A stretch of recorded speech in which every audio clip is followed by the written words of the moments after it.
So, which Nintendo Switch GameCube controller is better? I'm going to compare these in this video, and I promise you there will be a clear winner at the end. But here's the deal. I was sent the DOYOKY Retro Gaming controller directly from DOYOKY themselves. I was sent the NYXI Wizard controller directly from NYXI as well. So both companies are really competing in this video, but if you're interested in either one of these, you can use my discount code BATPIXEL to save 10% on their websites. So starting off, you can see they look like they're the same size. When you put them this way and this way, they're very similar. The real difference is there's a significant difference in body size in the middle. But obviously the DOYOKY is a little bit lighter because the Wizard's so big. So when I attach these to the Switch, you can see that the DOYOKY on the left is nice and smooth. It's the same width as the Switch, but the Wizard is just gigantic. You can see it just sticks off the back really far. It's a very chunky controller in the middle. But when you're just holding the controller like normal, they do feel very similar. I can't really tell much of a difference here. But I'm going to give the win here to DOYOKY because it's just a lot more flush with the system. I will say that the NYXI feels a little bit looser on the Switch than the DOYOKY. The DOYOKY has a little bit of movement too, but not as much.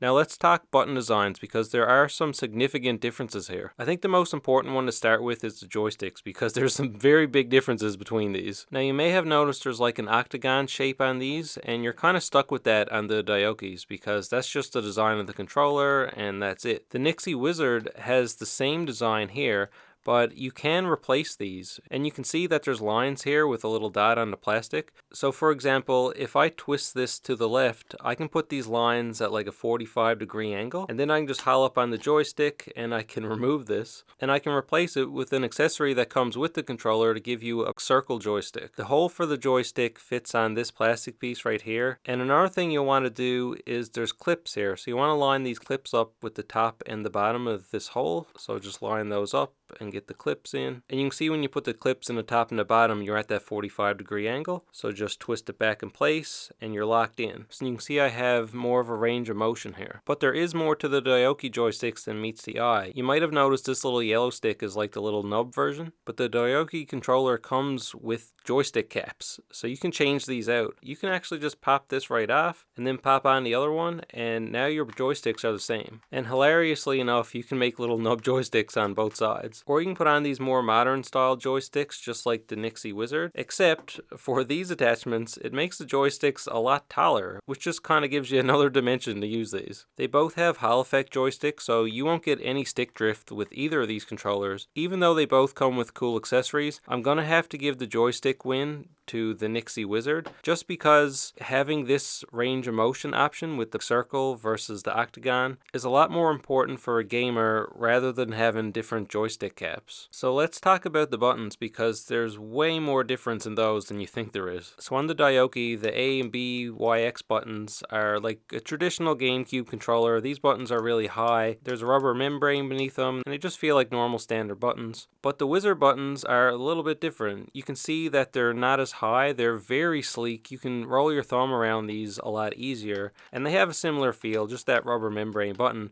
but you'll notice that they just lit up. So that's a big difference here, and you can turn this off if you hold the turbo button and just double click the joystick. You can adjust the brightness of these if you hold these two buttons, so I'll try to make this dimmer. If I hold these two buttons,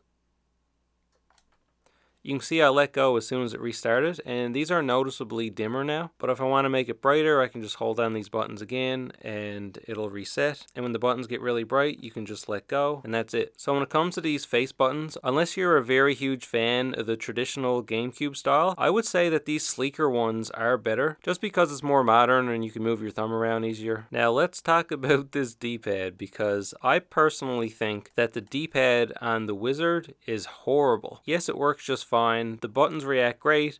It's just the feel of it is so bad. It's really hard to explain how this feels. The rubber kind of resists my thumb as I'm moving it around, so when you're moving your thumb around it feels sluggish. This D-pad is also extremely stiff, so while it is clicking underneath, you don't really get the same satisfaction as you would of a normal D-pad because this thing is just so weird feeling. It's like very stiff rubber that barely moves. It's just not for me. But the DOYOKY just has a nice classic D-pad D-pad. The plastic's really slippery so you can move your thumb around really fast, and it's very responsive. So this thing's a lot more traditional, and I think that the Wizard really missed out with their D-pad. These are different on the DOYOKYs. So these triggers have more movement in them. They have like a rubber membrane feel, the same with the bumper buttons. But on the Wizard, you have more of an advantage with these buttons because they do still move a bit, but these are mechanical switches. They sound and feel like a mouse click. So the Wizard wins for these top buttons. But there is something that really bugs me about the Wizard buttons, and that's the buttons at the back. So you can basically map these back buttons to do whatever you want using this mode button. So you can change this back button to be the A button or the B button, for example, or you can program like a sequence in the game, and then all you have to do is just press this button and it'll do the sequence. That's called a macro sequence. I personally like to set these up just as one button so I can click back here in some games, but there's a problem here. You can see when I'm holding this controller, my two fingers are up here, and on the back, this finger goes over this button nicely, like you'd expect. Except, the button is kind of in the middle of my finger right here, and the knuckle of my finger is pushing against just this purple plastic, really. So if I try to click that button, it doesn't really work that way. You can see that the button like takes the shape here, and because of that, my finger just kind of goes over it, and I really have nowhere to click. In order to really click this comfortably, I'd have to move my middle finger off the top of the controller and put it down here so that I can actually click it, which is a little bit weird to me because I'm used to using my ring finger when you just hold it like that. Whereas on the DOYOKY, when I hold it like this, you can see it's the exact same thing. My finger's over here, but you'll notice that my knuckle is right on that button, and I can click it so easily, and the button sticks out here, and because that's stuck out, I'm able to just click it really easily. If you prefer to hold this and use your middle finger for that, you can, but if you'd rather play like this, at least you have a very easy option on both sides with your ring fingers. Like look, it's effortless, and you can program it with the M buttons down here. But for me, I think the design of these back buttons is a clear winner on the DOYOKY. The only thing about the DOYOKY controller is you can't map button sequences. You can only map this to just replace one of your buttons. So keep that in mind. If you're into macro button sequences, you might want to go with the NYXI Wizard. I also like where the mapping button is and the turbo button is on the DOYOKY compared to the Wizard. So on the Wizard, you basically have huge turbo buttons down here, and your mapping button is in here. I guess that's good if you're playing a game and use turbo a lot and you have a big button down here for it. But I don't know, it's kind of a little bit of a weird design for me to have this in here and this down here. But I still like this design down here better.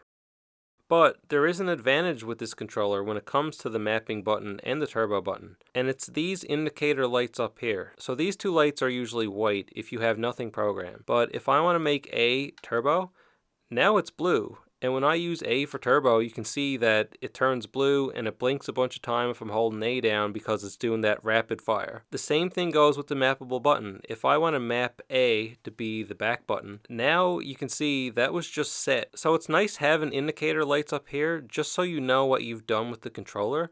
And if you want to clear those out, you can just hold the turbo button and you'll see that this turns white.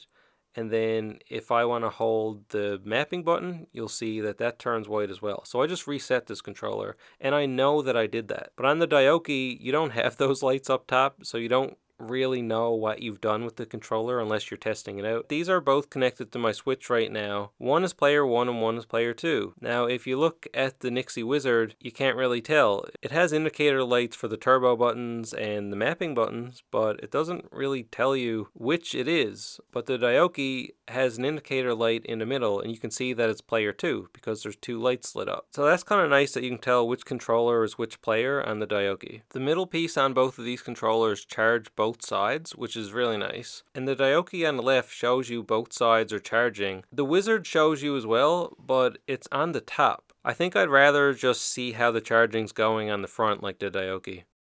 You can also charge these when they're plugged into your Switch. But something I found interesting about the Wizard is that although you can charge both sides at the same time, they do give you an option on the bottom to charge both sides independently.